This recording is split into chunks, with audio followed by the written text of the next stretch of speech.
India Foundation, I welcome you all for a panel discussion on geopolitical manifestation of Trump 2.0. This discussion has been organized by India Foundation in collaboration with India Habitat Center. To discuss this topic of great relevance, we have a set of eminent panelists. So, may I request Ambassador Shyam Saran, Ambassador Meera Shankar, and Professor C. Raja Mohan, and Captain Alok Bansal to kindly come to the dais. May I request Captain Alok Bansal, Director of the India Foundation, to kindly carry forward the proceedings. Over to you, sir. Good evening, ladies and gentlemen. I think welcome to this fascinating discussions. I think in recent past, we've never had such stimulating last 24 hours, 12 hours, or whatever you may like to say. There have been plethora of executive orders that have come from Trump 2.0, starting from WHO, pardoning 1,500 people who participated in January 6th, withdrawal from Paris Climate Summit, again of Panama Canal, saying that children born in United States will not naturally get citizenship unless, of course, one of the parents is either a citizen, form green holder, or serving in the armed forces. So there are plethora of things that we have seen in last few hours. I don't know whether it is just an example of what we are going to witness over the next 4 years, or it's just a one-time show of meeting his poll campaign pledges, and then probably you'll see normalcy all around. But to discuss this important subject at this particular time, we couldn't have found a better panel. And I think we have a very, very eminent panel to discuss the subject. Ambassador Shyam Saran needs no introduction. He has been India's former foreign secretary, and I think one of the most articulate, erudite diplomats that India has ever produced. And we have had Ambassador Meera Shankar, who was our envoy to United States. In fact, during my last visit to United States, she was heading the mission there. And of course, Professor Raja Mohan, he was once acknowledged as the foremost strategic thinker of India by a US-based journal. So I think we couldn't have had a better panel.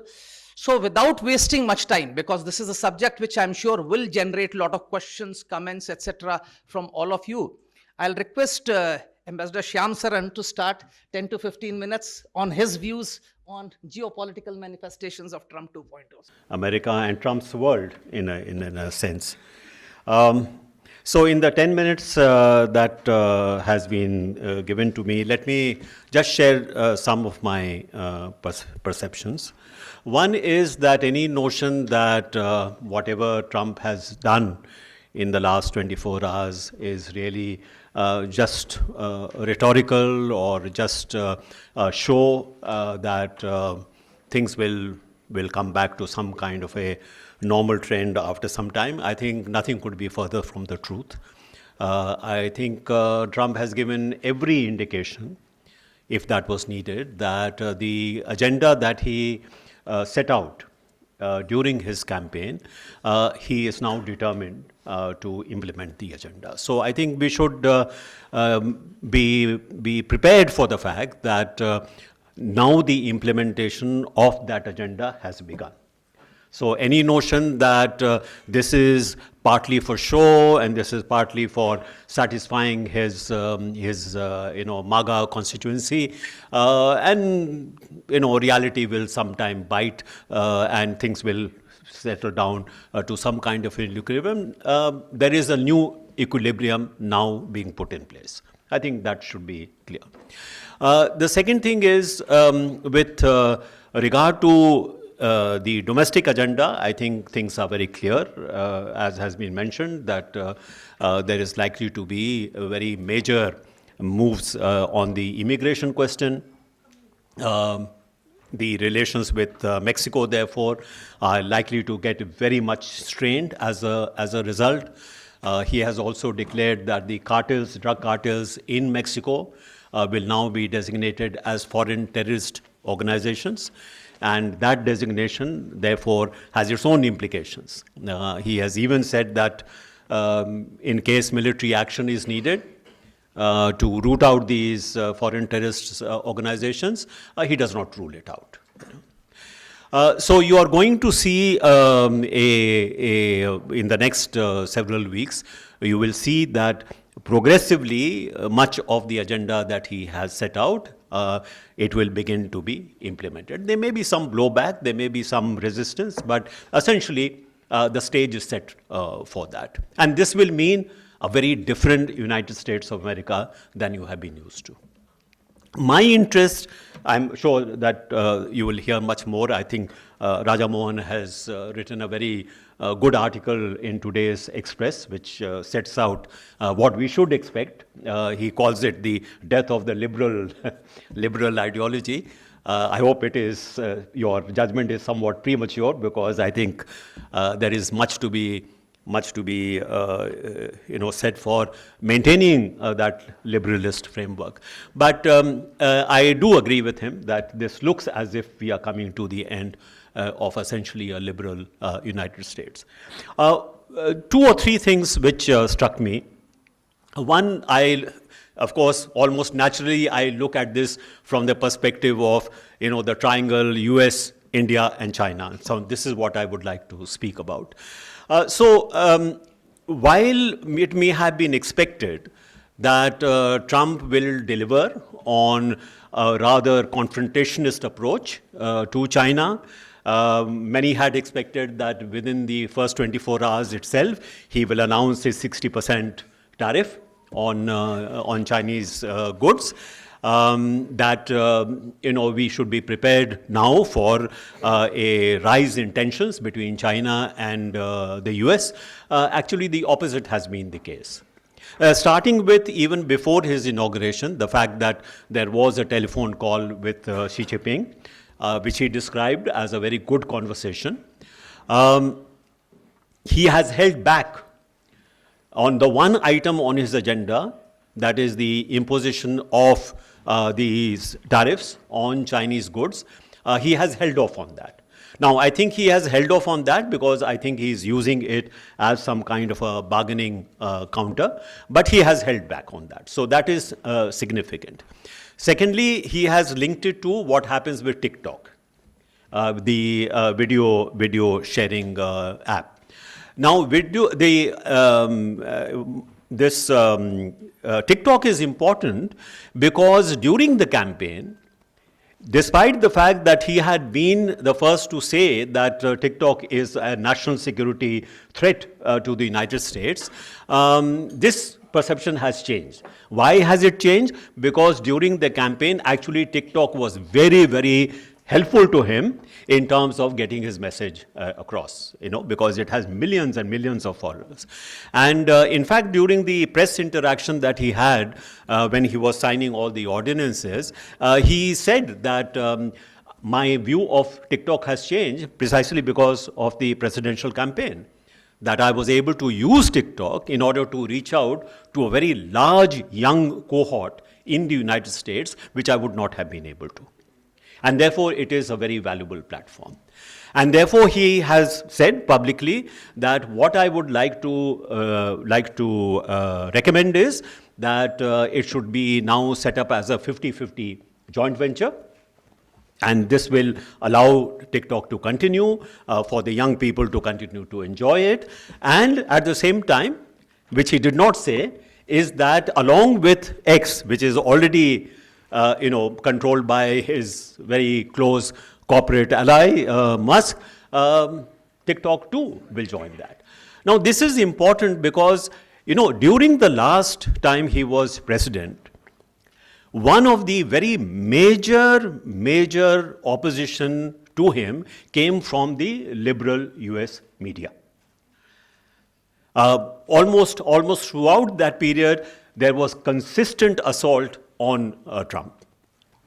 Now, what is happening now is, as a result of social media being much more influential, when you come to this next 4 years, the liberal press in the United States, the traditional media, is going to be completely overwhelmed by this, massive instrument of social engineering, public opinion influencing, which was not apparent before. This is something completely new for the United States. So he has perhaps held back on the tariffs on China, so because he thinks that perhaps this can be a bargaining counter to get TikTok as a US company. So this is important. So this leads me to think, not only because of this, it leads me to think that the possibility of perhaps maybe a tactical accommodation with China is quite likely. This is something which I see from his body language, from the language which he has used with respect to China. Not confrontational, not accusing it of, eating US's breakfast, but I think, he has created a kind of a more positive ambiance for engagement with China. Of course, you have heard that he might be going to China along with India sometime in April. This also seems to indicate that there is a willingness to look at some kind of accommodation. Now, even if that accommodation is tactical, I think it is bad news for India. Because it will almost inevitably shrink our room for maneuver. We have invested so much in the US relationship as a means of countering China that if this weakens, it does affect us. So I think the lesson for us is that going forward, we should not take that for granted. Whatever we can get from the United States, we should get, of course, but I don't think we should take it for granted. And that we should look at what are the other ways in which our policy of not containment, but constrainment of China, that can still be pursued with some effectiveness. That is what I would say the implication of a Trump presidency would be for us. Now, as far as the trade issue is concerned, I think there has been considerable confidence in our leaders that, we were able to, through a very transactional approach, we were able to, deal with Trump in the first term. I see no reason why we cannot continue to do so. The fact that there will be, a massive increase in US capacity to produce oil and gas. We need oil and gas. So I think this could be one way of deflecting pressures by agreeing to buy much more oil and gas from the United States. More LNG terminals are going to be set up. There was a suspension of those under Biden. If that is going to be the case, LNG exports will dramatically increase, not only to Europe, but there will be a chance for India also to access that, as well as oil. Oil prices will probably fall as a result, which is again good for us. With regard to other areas, last time we were able to deflect some of the pressure on us by buying much more defense hardware. I think we need more defense hardware, so perhaps that could be also a bargaining chip. So I'm not so worried about the economic side so much. But to end, I would certainly recommend that we keep a very careful watch on what happens to US-China relations under Trump. Thank you. I'll now request Ambassador Meera Shankar to kindly give her views, please. Thank you, Mr. Bansal.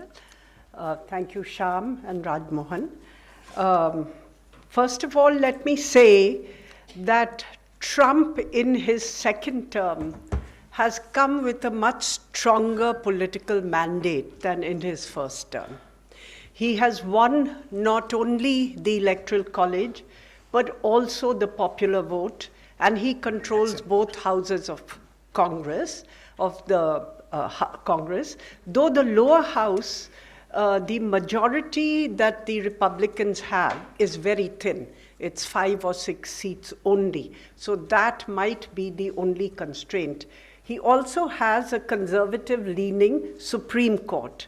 So the kind of power that he comes with this time is far removed from the tentativeness of his first term. He knows that after 2 years he could become a lame duck when there are midterm elections for the House of Representatives, because either his majority could reduce or there could be a shift with a Democratic majority. In any case, the fact that he will not be able to run again means that his ability to really push the agenda slows down. So I think he wants to accomplish implementation of his agenda as much as he can within the first 2 years. And you're seeing that he's signaling that he's ready for quick and decisive action. Now, what are the issues he's focusing on? Immigration, energy, tariffs, and restructuring the US government. I think these have been the core issues in his agenda. He has said he will undertake the biggest mass deportation in US history, declared an emergency on the southern border, deployed troops, and so on, taken steps essentially to signal that he is tightening up significantly on illegal migration across the Mexican border, and that he will also be rounding up illegal aliens who have been staying in the United States for quite some time, who are believed to number 11 million. Amongst some of these, there are believed to be about 18,000 Indian nationals in the first list ready for deportation of 1.5 million people. But the larger concern would be that out of the 11 million or so illegal migrants believed to be living in the US, about 725,000 could be Indian nationals. So this may be an issue which could become slightly difficult for the two countries to navigate. On energy, again, he has declared an energy emergency, and through a slew of executive orders, rolled back many of the decisions that the Biden administration had taken. He's given orders for, again, permitting drilling on federal lands and in the Alaskan wilderness. In fact, drill, baby, drill was very much part of his inaugural address. He's also walked out of the climate change agreement, the Paris Agreement, and rescinded the mandate for electric vehicles. Now, this will be a setback to global efforts to deal with the really acute crisis of climate change, which is likely to become more acute. But there is one thing which has happened since his first term, and that is that much water has flowed under the bridge since then. And these new technologies, green technologies, have acquired an economic momentum. So rolling it back, by federal decisions, may no longer be possible, because there is a market dimension, a business dimension. Businesses have embraced low carbon and zero emission goals. States in the United States have embraced this. Cities have embraced it. So there is quite a lot which has happened. What we could expect is that US governmental funding for such programs, including programs overseas, could dry up, though private resources from the market would continue to be available where there are a large number of environmentally oriented funds.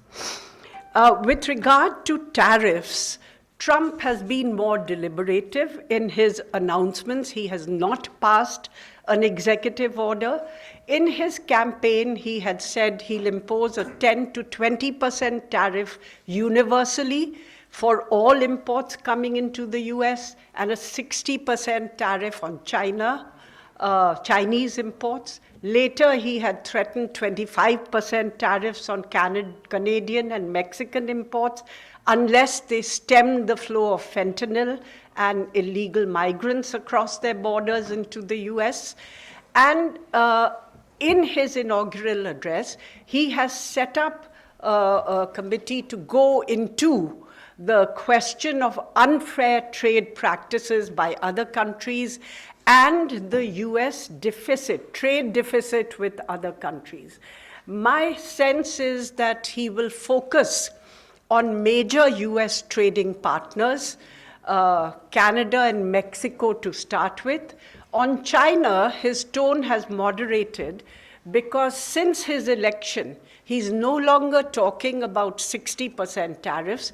He's talking about a 10% additional tariff on Chinese imports, whether it'll apply to all or it'll be in addition to the tariffs which were imposed in his first term. We have to wait and see. And there are reports that he has talked to Xi Jinping, plus that his team was in touch with the Chinese through a back channel during the campaign. Since his election, he invited Xi Jinping for his inaugural. I think the Chinese vice president was there. And he has also indicated his desire to visit China in the first 100 days. So this is one aspect of Trump that we will have to get used to, because he wants to play hardball and be tough. But at the same time, he loves the idea of a deal, particularly with adversaries. It seems to hold a special fascination for him.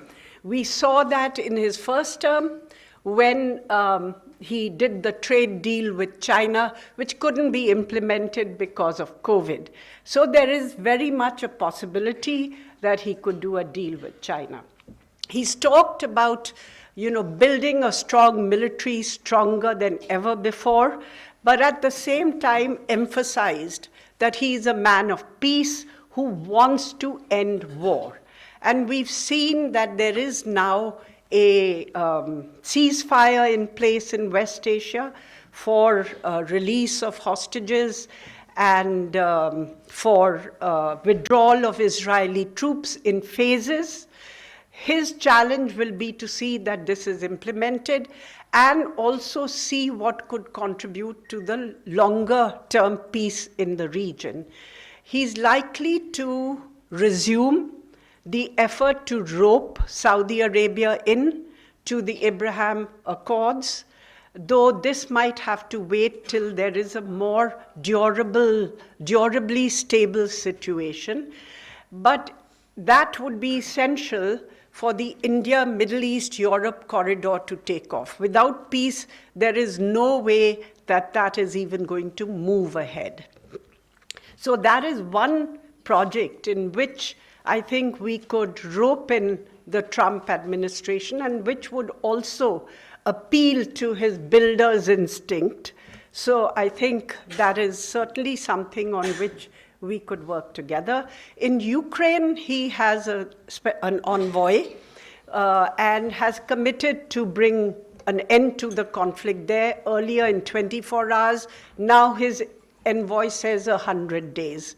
So let's see, but clearly he's going to make serious efforts to bring about peace in Ukraine, and the contours of a deal that they are looking at involves a ceasefire on as-is, where-is basis, so both sides get the territory that they are occupying, B, withdrawal of military troops up to a certain area, so a demilitarized zone along the ceasefire line, which will be internationally monitored, and leveraging of defense supplies to Ukraine to bring them to the negotiating table, leveraging of suspension of Ukrainian NATO membership for 20 years, and perhaps lifting of some sanctions to bring Russia around. So this is broadly what we are looking at.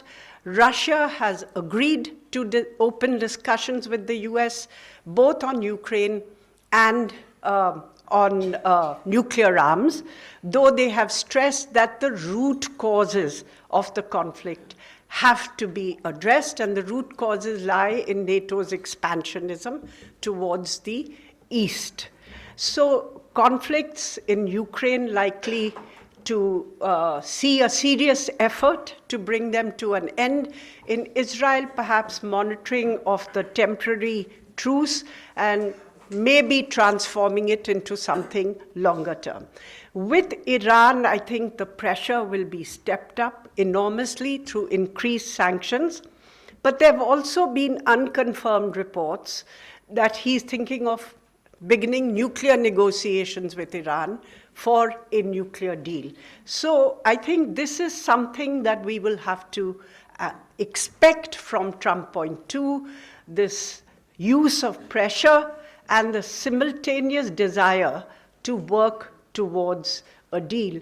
It's going to be a very, very different world that we have today because it upturns all traditional US positions that we have come to expect on major issues, including its alliances. And there is considerable trepidation within Europe, within countries in East Asia, such as Japan and South Korea, about the credibility of the US nuclear umbrella. And this is something which Trump will have to look at, because otherwise you could see nuclear proliferation in East Asia. India will have to work with the Trump administration, as it has worked with other administrations, to try to build on areas of convergence and to manage areas where our views may be different. I think for us, the major interest would be in preserving access to technologies and working together in the frontier areas of technologies identified under the Initiative on Critical and Emerging Technologies, and also under the Defense Technology Cooperation Program. Thank you. Thank you, Meera ji. Rightly brought out how Trump 2.0 is going to be different from Trump 1.0, because he'll have unbridled powers with absolute majority in both houses of parliament, as well as a Supreme Court that's leaning towards conservatism. His pulling out of climate accords actually will severely impact the push towards green technologies world over. I only wonder that withdrawal of incentives or electric cars would definitely impact Tesla, and how would that impact Elon Musk, because we've already seen that within first hour of his taking over, Vivek Ramaswamy withdrew from his team. So are we going to see differences within his team? And I think China is of course a very major factor, but I think many Indians are looking how he would deal with our neighbors, some of which have been in tumult for quite some time. And now I'll request Professor Raja Mohan to give his views. Thank you, Alok. Thank you for inviting me for this panel with two very distinguished ambassadors sitting on the podium along with me. So they've already covered, I think, quite a bit of ground. So what I'll do is really to focus on three broad aspects of US geopolitics that is changing under Trump, and probably look at some of the implications for India. So if we want to summarize, the general traditional policy of the United States in the world, there are many principles, but at least three stand out. One is open borders, open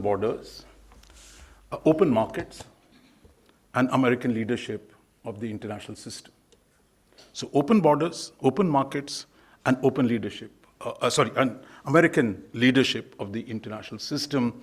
So at least since 1945, these have been three central principles by which the US has operated in the international system. I think what Trump is doing today is to take a pickaxe, if you will, to destroy the commitment to all the three principles that are seen as holy kind of trinity of the US post-war positions.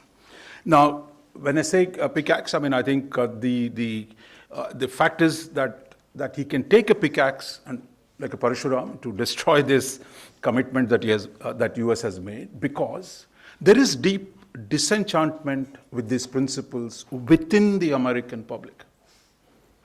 And I think that is the big change that has happened in the 21st century. This notion that American economists, the Wall Street, the American foreign policy elite, they have an autonomy from the American public opinion, and that they can push these three broad ideas irrespective of what American public thinks. But I think that autonomy has shrunk. We've seen that happen in 2016, where the backlash against many of the traditional ideas, and Trump was the one championing.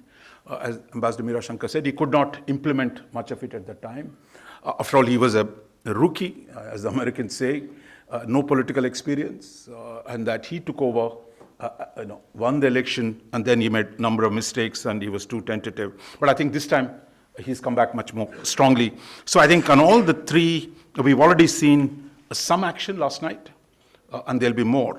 So let me start with the open borders.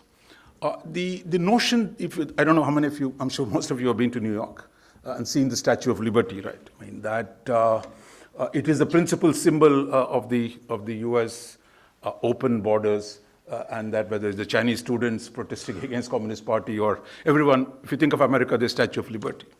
So what is written on the Statue of Liberty? I mean, if the Statue of Liberty says, give me your tired, your poor, your huddled masses yearning to breathe free, the wretched refuse of your teeming shore.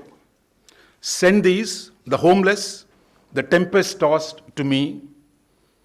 I lift my lamp besides the golden door. So that's the lamp she's lifting. So this is like a holy scripture that has been there in the US for the last 250 years as a relatively empty land that was willing to welcome immigrants from everywhere, because US growth needed labor, and labor was short, so labor could be imported, and Europe had a surplus, what began, and then post-1960s, you had the Asian migration starts in. So if you're an Indian, of course, you could translate this into, give me your engineers, give me your doctors, give me your scientists, they're all welcome here on an H-1B visa. You can stay here, your children will become American citizens. This is paradise. Now, last night, I mean, he's even canceled the birthright citizenship. He's going to have enormous restrictions. So I think this broad public support for immigration, because everybody's off the boat, right, in the US. But now those are already in, the kind of dramatic expansion of immigrants in the last few years has produced a backlash, a political backlash, which Trump has sought to mobilize. And I think what you're seeing is really the effects of what that backlash, and that Trump is willing to act on this decisively, significantly. So two levels in which implications for India. One is the legal immigration, and one is the illegal immigration. Illegal immigration, of course, the government of India said it will cooperate, but I think there will be issues in working out the procedures and processes, because if they say 18,000 Indians, how do you find out whether Indians or cousins from Pakistan and Bangladesh? So there'll be other issues. But I think in essentially saying India is open, because India said repeatedly, we are for legal immigration, and if you want more legal immigration, you have to act on illegal immigration. But how this works out, I think, is going to be an important issue. I think on the legal side, there is an argument between the US business, which needs imported labor, and the American society and the labor activists who say this depresses wages, this acts against local communities, therefore you got to restrict. So my sense is there will be some compromise will be found, some reform will take place, because US can't function without imported labor. So the question is that arguments will go on over the next 2 years. I'm sure there'll be immigration reform and something will come out. So I don't think India will lose. After all, in any case, a lot of my country cousins from Andhra Pradesh, I mean, every engineer thinks you have to go to the US. So we assume there is a right to go to the US. But I think now you got to know it's not automatic, it's not going to be definitive, that you have to recognize the political limits of how many people the US is going to take and how that's going to play out. Second, I think the principle of open markets, which the US is post-war setting up of the GATT, then the WTO, the idea of free markets, the core of American post-war ideology. What Trump is now attacking that ideology by saying America can't forever be the sink, or the economists say sink, but it can't be this kind of accepting everybody else's exports. When America was 50% of the global GDP, when America was strong enough that it was still producing things, I think you could say, look, this is all right as long as we're on the top tier. But today, once the Chinese weaponized the system, and today Chinese control 30% of the global manufacturing, this support for open markets, that you can simply seed manufacturing are two most efficient places where it can be produced. That is, for the capital, it was only about efficiency. Price arbitrage, that if we can produce something cheap in India, China, we'll get it done there, shipped, so you don't need to produce that in the US. But the critique of the globalization framework, or people who are arguing, societies are not units of efficiency. Societies are communities. The idea that capital can walk out of a small town, Ohio, where you produce steel for 100 years and say, boss, I'm getting more profit, I'll go to Mexico. I don't give a damn for the people of Youngstown, Ohio. I think when you do that repeatedly, there is a backlash. I think that's why in the Midwest, what are called the swing states, is largely where the American Rust Belt, where you see people have been devastated communities in the name of globalization. Of course, we were beneficiaries. China was the biggest beneficiary. But the idea that you can simply take jobs out of communities and take it somewhere else, and I think that notion has been challenged in the last few years. Trump tried to do this in the last time, but this time he's going to do it far more purposefully. But how he does it last night, he didn't announce specific tariff lines, but what he did was to say the principle has been affirmed. Later in a separate, speaking to some press sitting at his desk, he said, yeah, February 1st, we're going to start with Canada and Mexico. So I think the idea is there. How it comes out, I think the government itself, like all governments, have multiple views, including Trump administration.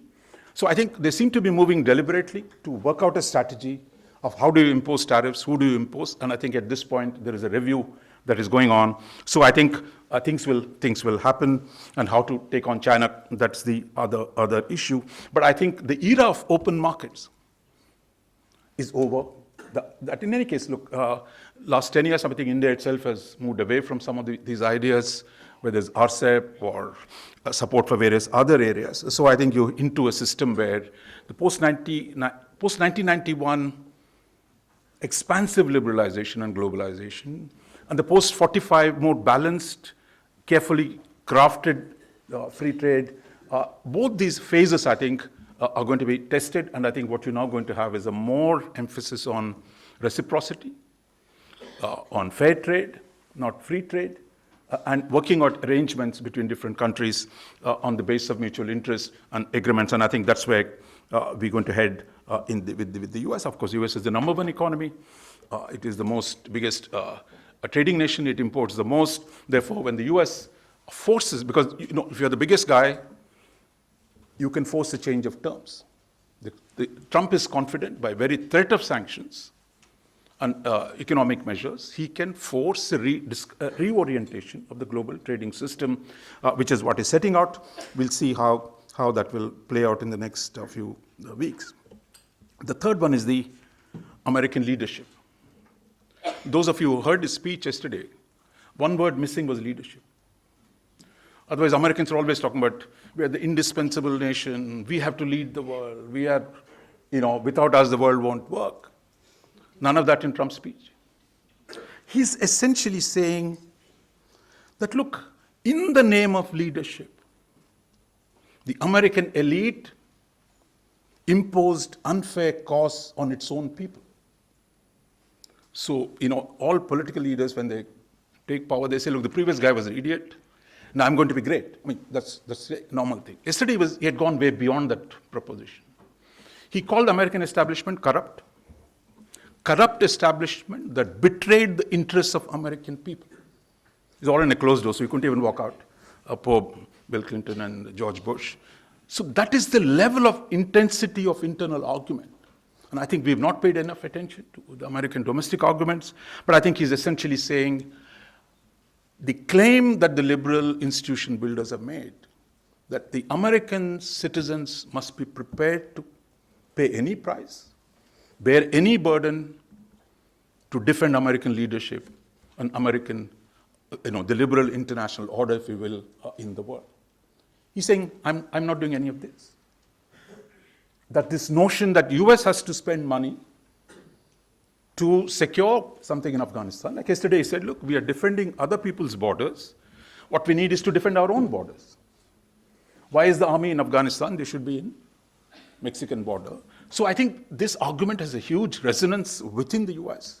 And I think what he's saying is really that the age of unlimited capacity of the Americans to spend money, blood, and treasure to defend a claim for leadership is over.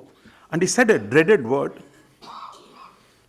in the speech. He didn't have too many words on international affairs. When he said, I want to be a peacemaker.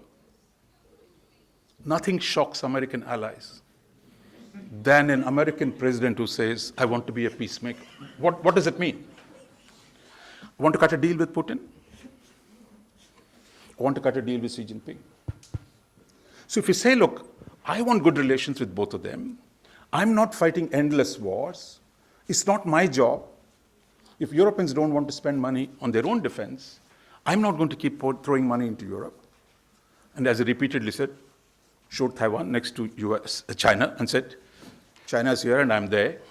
So how do I defend this place? So I think basically he's asking questions that were a taboo to be asked.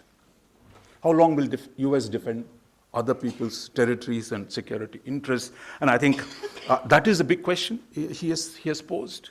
And I think the answer to this, of course, there are people in his own party who want to pursue muscular foreign policies. There are people who want complete restraint. So there is an internal debate on foreign policy, even within the Trump administration. So how this plays out in each of the specific areas remains to be seen.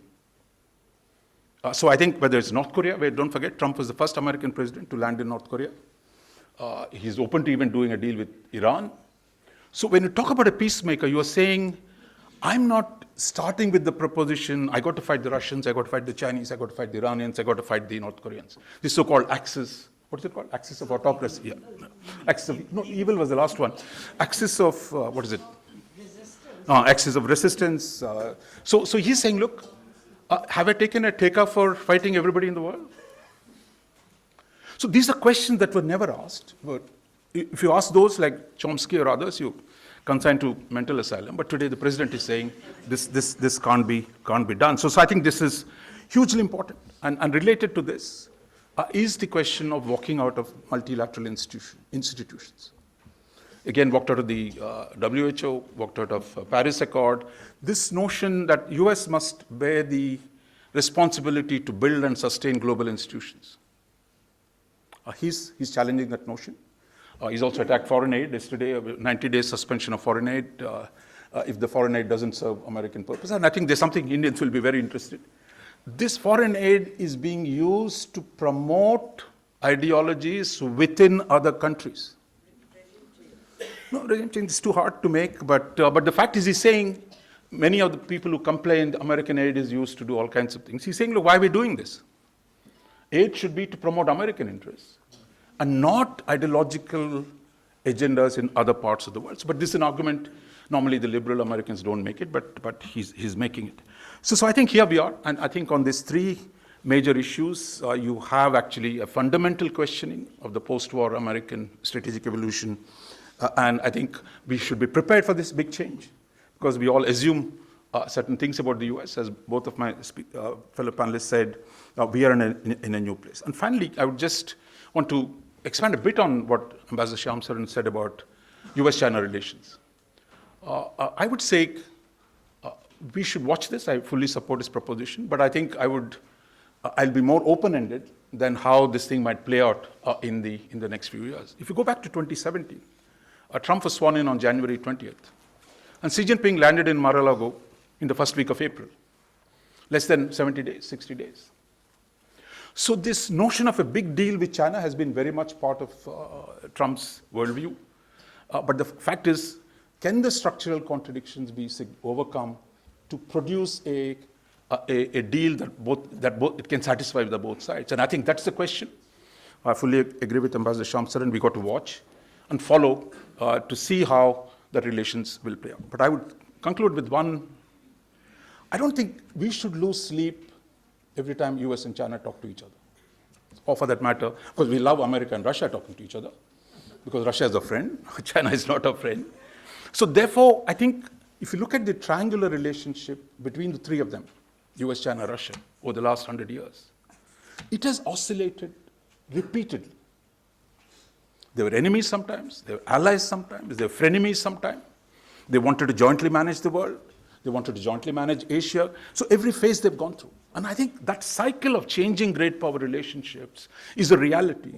And I think for us, as we become bigger, larger, to be more self-assured and the capacity to navigate these contradictions. And for that, we need to create more domestic strengths. And that in turn, I think is more serious internal reforms, without which you really can't address both the changing great power relations or the big structural changes that are taking place in the international system. Thank you, Professor Raja Mohan. I'm sure your statements, some of them would have actually made a huge pro-Trump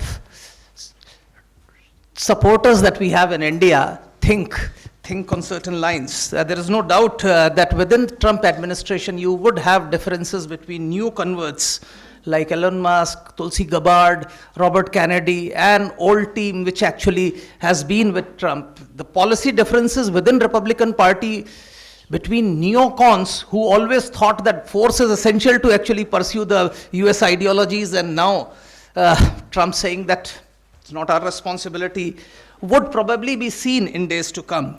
But before I open it for question and answer, I have two questions for the panelists which they can answer once we take other questions. The first is, of course, you talked about illegal immigrants and 18,000 Indian immigrants who are going to be expelled or something. Now, firstly, how do you define illegal immigrants? There are a huge chunk of Indian students who go on student visa, study there, and then 3 years work permit they have. And their visas expire, but they continue living there because they don't come back, because if they come back, they can't go back, but they continue living there, hoping to pick up jobs somewhere. Are they going to be illegal immigrants? That's one question. First question that comes to mind. There'll be a lot of people. As I said, there are so many loopholes within the American system which is going to create. Even on H-1B, I think Trump at some stage said H-1B also, the company which certifies that there is no American who is capable of doing it should be actually authentic. Most companies do it as a matter of routine. Now, are they going to stick? No.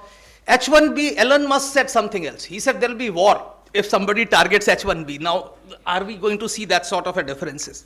The second important question which I have, and of course I'm sure all of you can answer, but Ambassador Meera, Shankar having been there is ideal. Do we see greater federal-state fissures in days to come? Because the policy shift that we are seeing in Trump administration is drastic. And some of the states, especially the ones which are more populous, which are generating greater part of the revenues, are deep blue. Washington, California, these states, now you will see, of course, there was a recent US movie called Civil War. Of course, it was a fictional movie. But are we going to see deeper fissures in days to come with that sort of a drastic transformation? These two questions I'll request all of you to answer, but we'll take some more questions and then pray. And as always, I'll give the first right to the President of India Habitat Center, our collaborator, and who has actually facilitated these discussions, Ambassador Baswati Mukherjee. Thank you so much, Captain Bansal. I'd like to congratulate my colleagues who are on the panel for this outstanding discussion. I had two questions. Basically, what came out was that President Trump has made foreign policy into a transactional matter. So it's called a new American transactional foreign policy. In that, it would be interesting to have the views of the panelists on what would be their approach to what used to be the so-called Western axis, that is America with European Union, and how do you perceive Europe reacting? It's clear there is a divide in Europe because of it, but the stronger part of Europe, the founder states of the European Union, how are they going to handle it? And my other issue is on NATO. In his first term, he tried to bully NATO into making member states increase their contribution, and to a small extent, he succeeded. But I think President Trump, there is one lacuna here, that when he wants perhaps even to pull out of NATO or to contribute much less, he forgets a very simple proverb which says, "He who pays the piper calls the tune." And if United States is going to drastically reduce its contribution to NATO, it is also going to lose out as far as leadership of NATO is concerned. And it would be interesting to know in the days to come what is going to be his approach to NATO, given that it's now run by an extremely liberal Dutch former Prime Minister, whose views are well known. He's a complete liberal in his perspectives. How is he going to handle the Trump administration is an issue which I'd like some response to. Thank you. We'll just take one more question at the back here. Here. And then next round we'll come again. We'll just Good evening and thank you for allowing this question. Colonel Gautam Das retired and I'm just about 77, but once heard good speeches today, good explanations, and this is related to what I've just heard. My question is primarily on the military security issue as pertinent to India, and therefore the Indian Ocean region.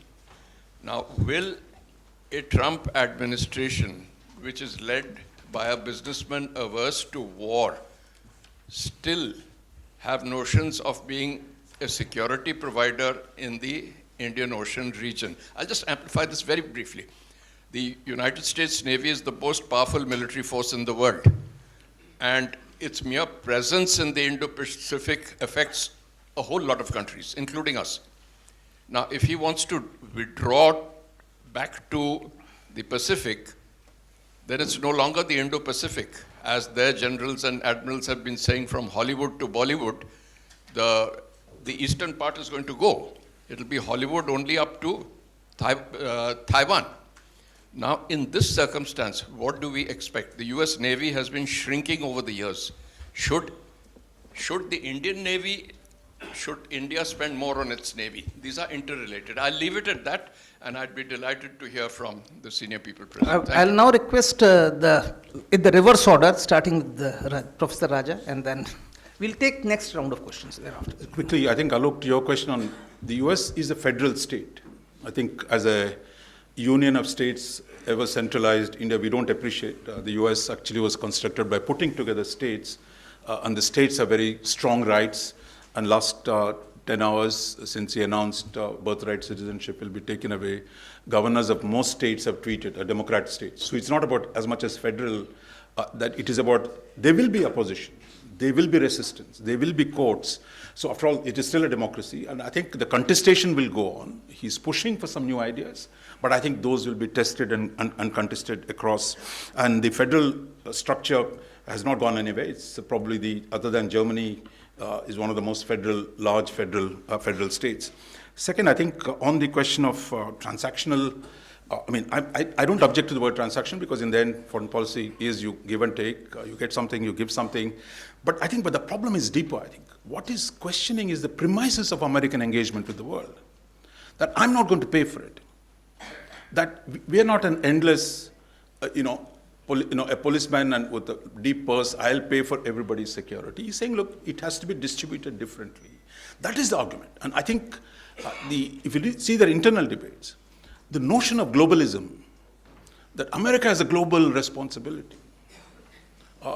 Globalism today is a bad word in the United States, at least on the non-liberal side. For them, if you say somebody is a globalist, that means he's a warmonger, he's the one who wants to waste American resources. So I think it is a challenge to the idea of globalism, that America must take the responsibility. I think that is the source of big change, and I think NATO, as you pointed out, there will be huge changes. How that will play out, and even in the Indian Ocean. And my sense is, it is really not going to be, he's not going to retreat fully. He wants to redistribute the burden. That the Germans, who are one of the fourth largest economy, they should pay for their damn defense. Europeans love their welfare state, but if you say, look, Americans will do the dirty work and we have this nice welfare state, he's saying, Sorry, no longer. So I think that's where it is about, sharing the burden rather than saying, I'll simply walk away from Europe and Asia and leave it to these guys. And I think compelling your allies to do more.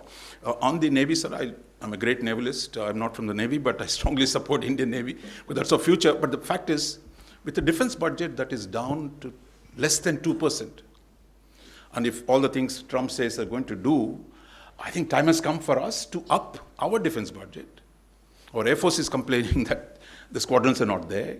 So I think we need a massive rethink on how we organize our defense. And the first thing is to say more on defense spending and more reforms of defense, so that we are fully prepared for a world that is very different from where we are today. Thank you. Mr. Bansal. First of all, let me say that Trump has contradictory impulses. There's one impulse which says we are not going to take responsibility for the world. The US is going to, in a sense, focus much more on its inward growth. But at the same time, he has talked of territorial expansion in his inaugural address. He said the US will be a growing power, growing its economy and growing its territory. So what is that going to entail? I mean, he's already talked of Panama, he's talked of Greenland, he's talked of Canada. So there is this contradictory pull. You know, one is that you want to expand US power and capability and acquire more resources for the US through an expansionist foreign policy territorially, and at the same time you want to cut back from your global responsibilities. So it's not a clear black and white situation, there are shades of gray. With regard to your question on Europe, clearly Trump has wanted Europe to take on greater burden sharing for its own defense, and this has been a theme since his first term. He's now talking of a much higher percentage of GDP expenditure on defense. And I think it would be difficult for Europe to meet the 5 to 6% that he's talking of. But many have been trying to meet the earlier target that he had set. If Trump cuts back on commitments in Europe, what you might see is what the French and Germans have been advocating for quite some time, that is Europe moving to a more independent position vis-a-vis the US, both in terms of its economy and its defense. And I'm not sure that that is something the US will want. So cut back on your responsibilities, but at the same time retain your power. You know, I think how this will play out is something which remains to be seen. There will be the question of Russia, which will loom large, because the Ukraine, ending the Ukraine conflict itself is not something which is popular in Europe amongst the governments. Yes, amongst right-wing parties in Europe, this has been a key platform that they have adopted, and many people are actually concerned about the fact that Europe has paid a heavy economic price for the war in Ukraine because of the severance of its energy linkages with Russia. The cost of energy has gone up, the cost of manufacturing has gone up, and the economy is down. So,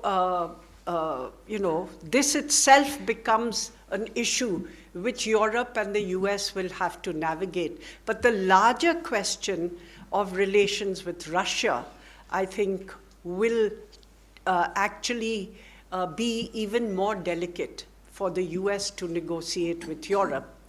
I think the strategic framework, and this should be of concern to us, the framework for strategic stability in Europe has completely broken down, with the US walking out of the ABM treaty earlier, then Trump not ratifying the New START treaty, then walking out of the Intermediate Nuclear Forces Treaty, now Russia suspending, then of course Biden ratified New START, but now the Russians have said they are suspending implementation of New START, and of course announcing new nuclear doctrines. And both sides have been, and China, are increasing the level of their nuclear weaponry. So resumption of some kind of a structure for strategic stability in Europe, and how Russia will relate to Europe will be very much, I think, part of the larger dialogue which the US, Russia, and Europe will have to engage in. With regard to illegal migration and H-1Bs, I think on the whole, the H-1B program will continue because the big tech companies are dependent on it. There is a skills shortage, and actually far from displacing American workers, the ceiling, the wage levels that H-1B visa holders are getting are above $100,000, very much higher than the average wage of the American worker. So it's not that there is displacement of American jobs taking place, but you could see a fresh push for raising the wage ceilings higher, for imposing annual fees, and perhaps making extensions of H-1B visas more difficult. See, the H-1B is a temporary visa program. It's for 3 years, extendable by another 3 years. So in that sense, it does not automatically lead to permanent migration. I think the US is signaling that it is no longer open to migration as it was. And of course, the globalization, the shifting of manufacturing to China, shifting of services to other countries, including India. This has contributed to some extent, but I think it is also an apprehension of demographic decline in the white community in the United States, which underlies the unease with migration. That is that the American whites may no longer, in the foreseeable future, control the polity, control the economy, control the society. That the kind of social changes, demographic changes which are taking place means that it is no longer a country that they recognize. And this is something which is playing out across Europe too. Because let's remember, in the past, the world was much more insulated. There wasn't this ease of travel. There wasn't this ease of movement. There wasn't this social difference playing out in the body politic. And all that is happening now.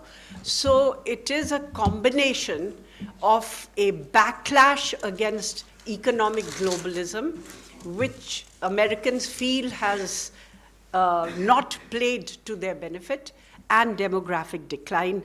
As far as federal divisions within the United States are concerned, it's a highly federal polity with most economic powers with the states.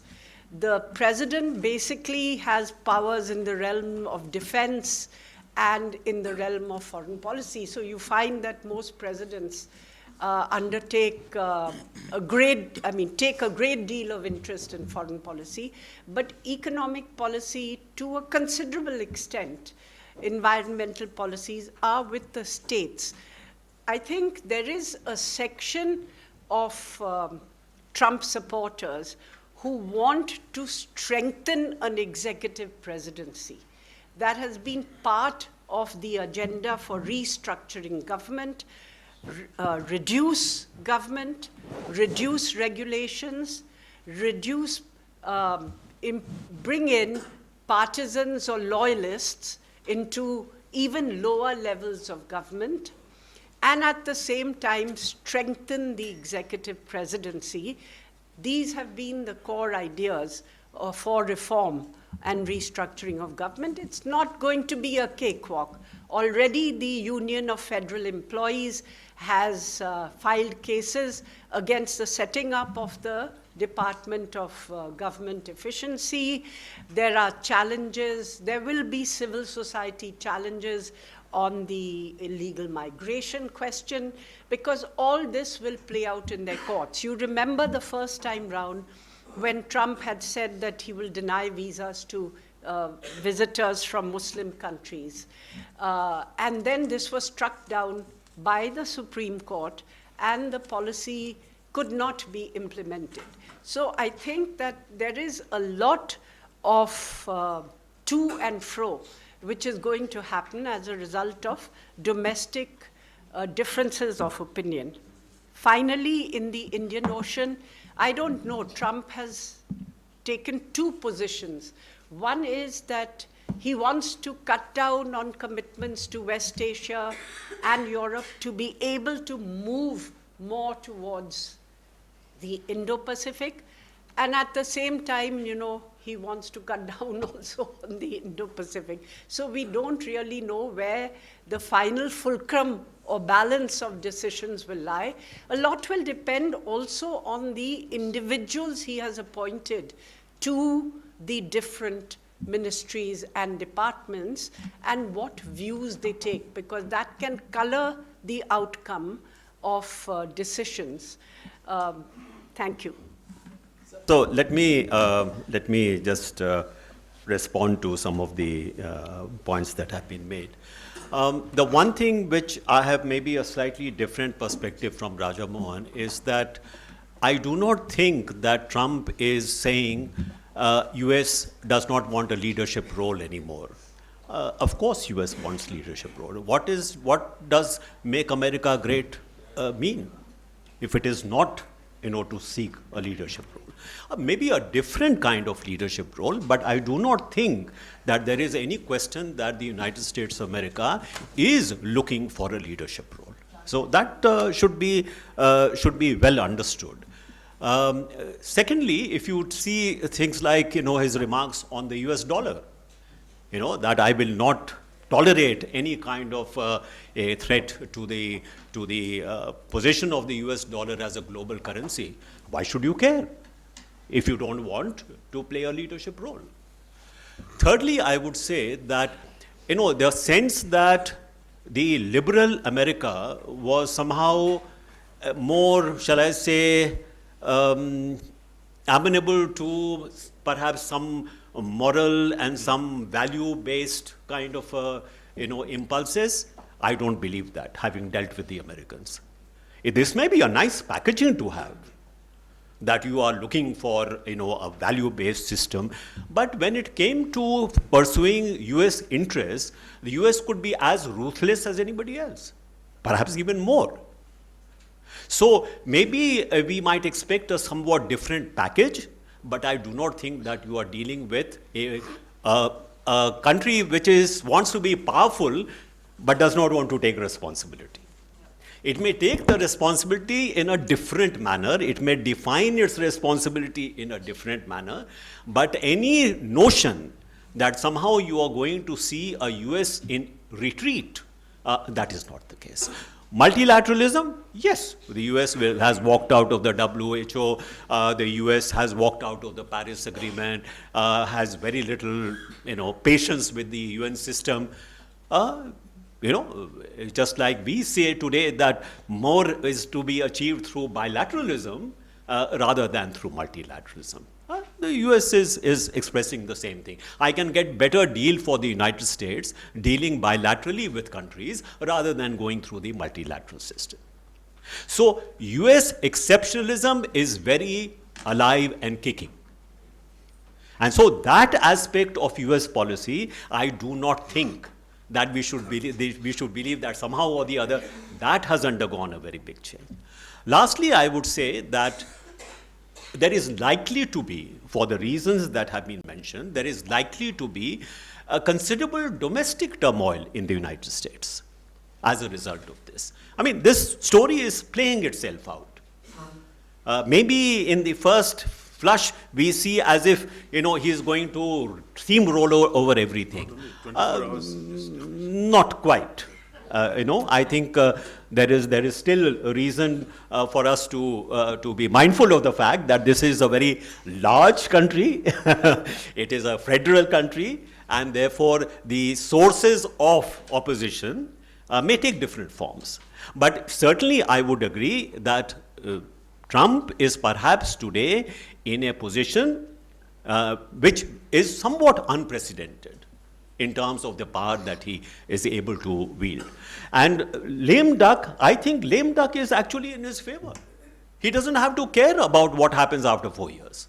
Then people don't. He can do what he likes.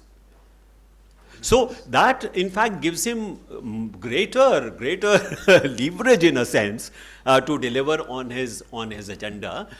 So the focus is going to be very much on the domestic side, but on the external side, I do not believe that there will be a very major kind of change, but the manner in which foreign policy is pursued by the United States, perhaps the style and flavor and tone may be somewhat different. And for this reason also, I think, lastly, on Indo-Pacific, I have seen no statement by Trump so far that there is going to be any kind of withdrawal or any kind of lessening of the importance of Indo-Pacific. The fact that immediately after the inauguration the Quad is meeting, I think is a good sign that there continues to be an interest in Indo-Pacific. So on that score, I am somewhat more confident. Thank you. Thank you, sir. We'll take a fresh, we'll start from there. I think you can start, yeah, give it to him. Thank you, sir, for very brilliant talks. My question is very simple.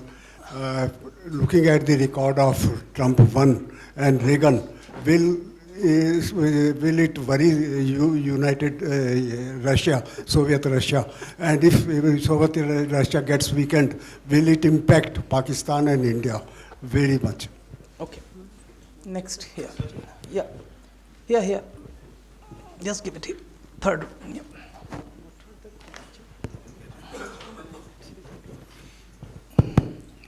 Thank you. I am Sanjay Agarwal. Eric Garcetti came after a delay of about 21 months plus as the ambassador to India. What do you foresee for the next ambassador and the amount of delay? Thank you. Okay, next. Yeah, next to you, sir.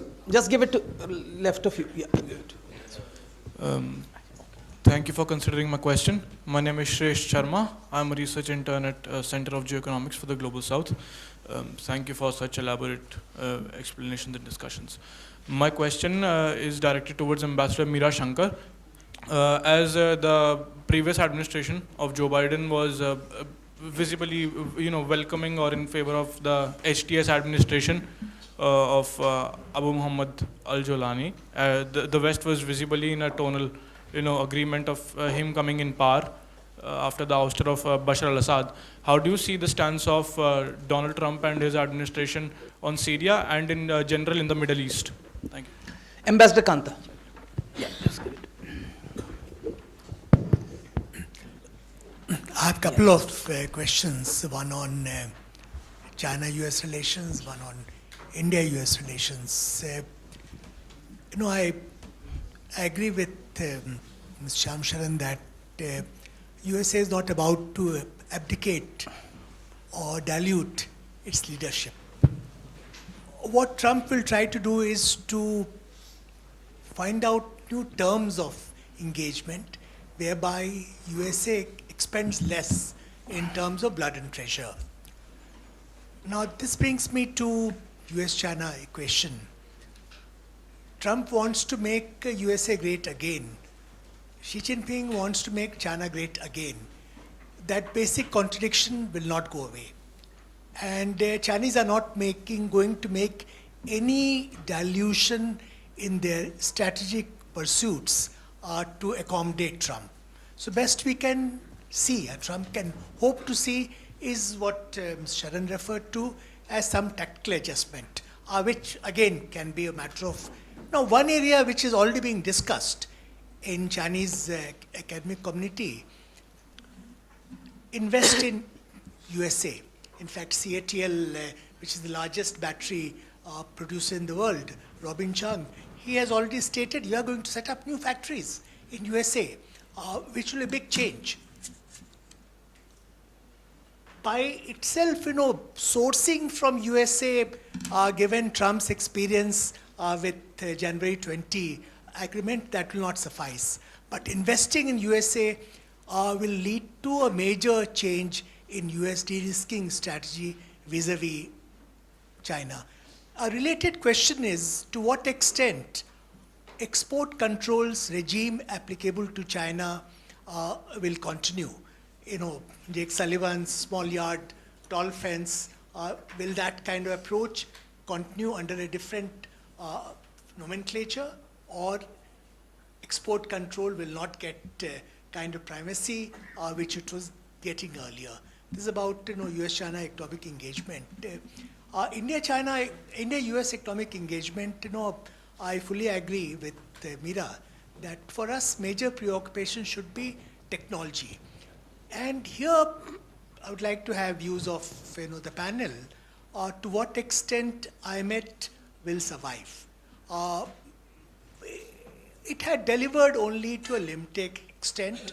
Even we saw that on export of advanced GPUs for artificial intelligence, India was put in layer 2 with a quota of only 50,000. Will it be liberalized under Trump, or are we going to see less accommodation of India on technology side?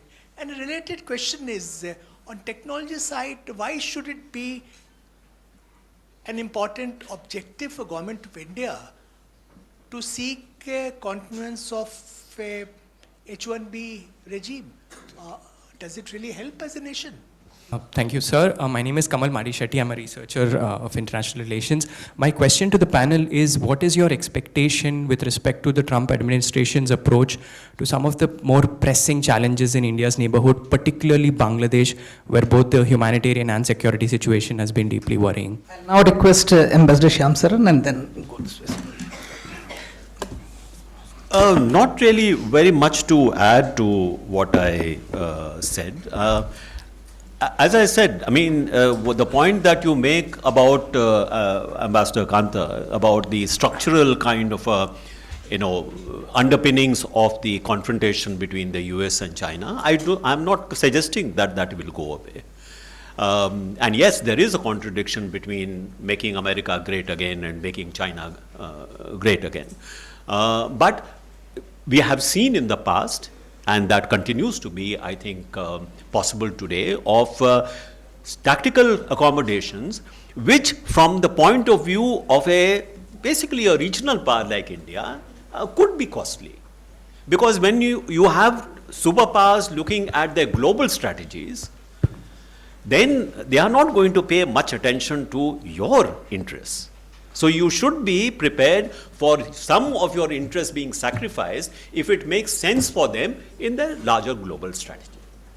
And in that global strategy, for the United States of America, obviously the Chinese would want some room to be created for them in Asia, which is where we are. So I think we should be mindful of that possibility. I'm not saying that, therefore there is going to be a radical change, but we should be mindful of that possibility. Secondly, with regard to, what may happen with the export control regime, what may happen with some of the technology denial regimes which are in place, even if there is an adjustment, for Trump it will be part of a bargaining exercise.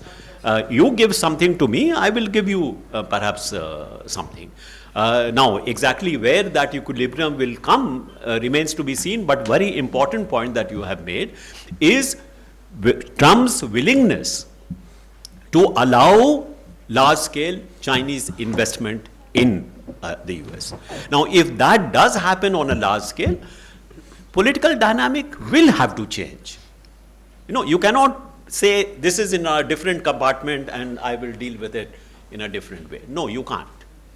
So there will be, if that really has a momentum, that will have an impact. And don't forget that there are any number of US companies heavily invested in China, 1.3 trillion of capital, US capital invested in China. So to the extent that corporate influence on the presidency, particularly if you have Mr. Musk in such an important position, yes, so that will have an impact. So I don't think we should underestimate the importance of perhaps even some of these personal relationships. Already touched upon China. I will look at what was, I think, the question on Syria and West Asia. Trump's policy in the region is Israel-centric. Since Israel has accepted the new Syrian regime, I think that Trump is unlikely to seek changes, because this is a Syria which is preventing the export of arms from Iran into Lebanon or Gaza through Syria. And therefore the Syrian regime, as long as it doesn't perhaps become extremist or radical, will continue to be acceptable to the Trump regime. In West Asia, we don't know what he's not really talked about any long-term peace in the region. No two-state solution, we haven't heard that from him. But he has brokered the Abraham Accords in his first term, under which the UAE, Bahrain, other countries, Morocco and Sudan had recognized Israel and opened relations with Israel. The prize was going to be Saudi Arabia, and there were signs that Saudi Arabia was moving towards opening up engagement with Israel in some way. But then with the conflict in Gaza, this came to an end. If the situation in Gaza stabilizes, this temporary truce is extended into a long-term truce, then you could see the Saudis being willing to pick up the threads, and that is something that Trump is likely to focus on. With regard to the neighborhood, South Asian neighborhood, Trump hasn't said very much. Last time he was tough on Pakistan in the beginning, then brokered the deal with the Taliban behind the back of the Afghan government and set a deadline for the withdrawal of American troops. During his campaign, he has made statements about mistreatment of minorities in Bangladesh. I'm not sure to what extent it was engineered by donors, because it hasn't, South Asia has not figured very high in his imagination, so his policies, likely policies, are still a bit of a blur. We don't know how they will play out. It's not a priority for him at this stage. And on technology, we shouldn't be committed to ISET per se, the initiative on critical and emerging technologies. If technology cooperation and access to technologies occurs in other ways, it's equally good for us. But I think the key message for India is that you have to strengthen your own economy. You have to strengthen your own capabilities, including technological capabilities, and you have to strengthen your defense technology capabilities, where you are still just at, in the infancy. It's a matter of nuance rather than a fundamental difference. I mean, I think with a 250-year history of the United States engagement with the world, there are multiple ways in which the US has pursued its interests. So it's not just one type of thing. I mean, some is named after President Jefferson, who said, look, we must stay away from the world's conflicts. named after the first Treasury Secretary Hamilton, saying we need to pursue our economic interest should be the primary goal, not the political hegemony. You have Woodrow Wilson, who said, look, we must build great liberal institutions in the international system. But there's a fourth school, which I think is the dominant one now. It's called Jackson, named after Andrew Jackson. We're basically saying we'll kick ass when somebody messes with us. And we'll territorial expansionism, strong state, but we're not going to go around looking for enemies, but somebody gives me trouble, I'm going to bash them up. So I think, which is where the difference of interests in multiple ways, and I think you have that MAGA sentiment is really Jacksonian, I think, to be tough, to be muscular, to pursue our interests, but in a manner not very different from the Wilsonian internationalism that has dominated. Second, I think on the US-China stuff, I'll just add one more element, which is the Congress. The number of laws the Congress has passed in the last 5 years against China, unraveling those is going to be pretty hard, even when the executive wants to cut deals. And we've seen in the US-Soviet case how difficult it was to undo, like Jackson-Vanik Amendment. I mean, once you put something in place, taking it out is very hard. I know you want to close. I saw you got a signal from the president as well. So I'll just say the last thing. On technology, look, I think if we don't reform our technological structures, if we don't reduce our government monopolies, that you think you can run atomic energy on the basis of a 1962 act, that you don't need to make any internal change, when the world is changing, at a time when private sector is taking over, Musk, and last week Bezos, privatization of space industry, you think you can simply do it the same manner. That's not going to work. So question is, do you have the capacity to reform? A second issue is that we've treated technology transfer as a G2G enterprise, because your scientific monopolies, government departmental monopolies, they will do the negotiation. In the US case, technology is transferred through private sector. If you don't let your private sector come into the technology production and industrialization, nobody's going to hand over technology to you on a platter. I think that's where government has talked about reforms, but I think it is important. I mean, just the government has talked about defense reforms, DRDO reforms, space reforms. Prime Minister himself has talked about it, but there's been no implementation. And I think the question is, can we go forward on those in order to take advantage of size of your economy and leverage that for better technology transfer? I think it's tied totally to your capacity to reform your structures internationally. Thanks, Professor Raja Mohan. Wilsonian idealism is long dead. Long live the America.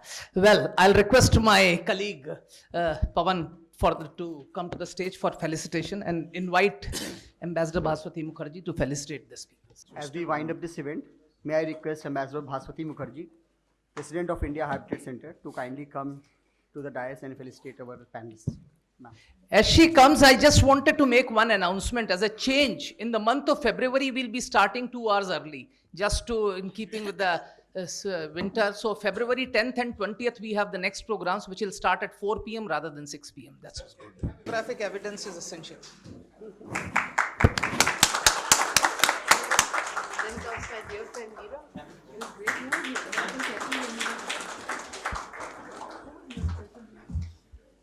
You're looking after that. Thank you. We would like to thank our panelists who enlightened us with their knowledge. I'm also thankful to the audience who have come up for our program, and our special thanks to India Habitat Center for always supporting our initiatives. And now we would request everyone to kindly have tea, coffee, which is waiting outside. Thank you.